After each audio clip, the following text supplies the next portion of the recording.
Reading 113 from the Psychological Commentaries on the Teaching of Gurdjieff and Ouspensky by Dr. Maurice Nicoll, Volume 3.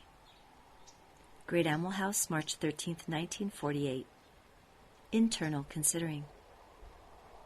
When you feel that someone has not behaved rightly to you, you feel that you have not been estimated at your proper value. For example, to feel insulted is to feel that you are not estimated at your proper value.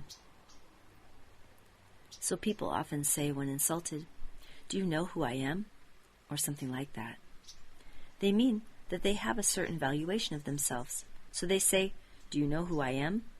meaning that if the other person did know, he would not dare to behave as he does. Of course, if you have little or no picture of yourself as being valuable, you will not be so easily upset. A high estimate of yourself naturally will make it more easy for you to feel that others do not estimate you at your proper value. So you will internally consider more easily. A person may even be so preoccupied with the question of others treating him rightly and with suspicions about whether others are laughing at him that his whole life may be said to be involved in internal considering. Or again, some persons may value themselves above others because of their sufferings.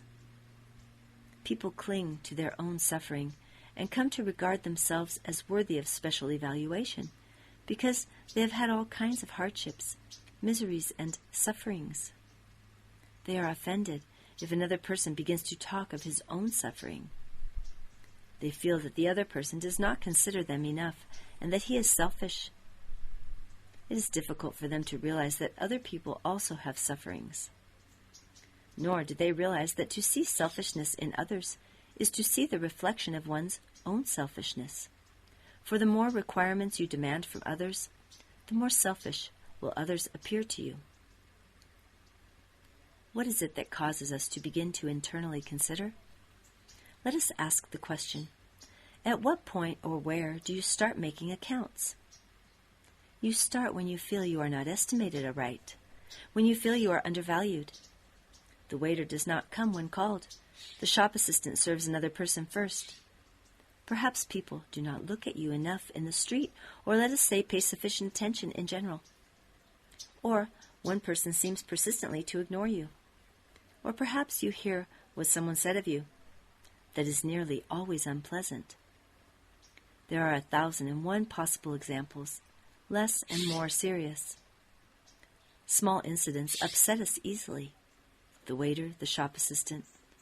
These form short accounts and may eventually become a habit. But we have all sorts of long-standing accounts against others, some of them stored up in the past, unfortunately for ourselves. They all begin with this mysterious question of one's own valuation of oneself. A person with some self-observation might well exclaim, "What is this thing in me that is offended at this moment and has already begun to make accounts? Look, I can observe it at work, in me, collecting materials, and beginning to remember unpleasant things and to find words and phrases to use against the other person, so as to make him feel that he is underestimated by me. In fact, to make him realize he is so much dirt. Is it a picture of myself? Is it imaginary I? Is it false personality? Or what is it that is at the bottom of it all?" The answer is that what is at the bottom of it all is where you identify with yourself.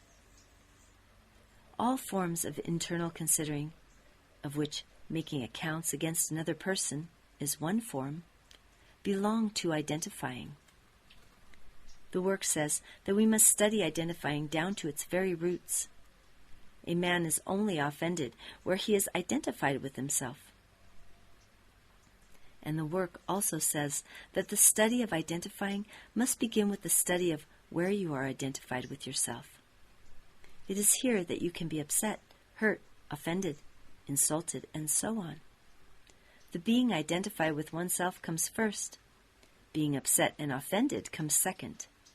Making inner accounts comes third.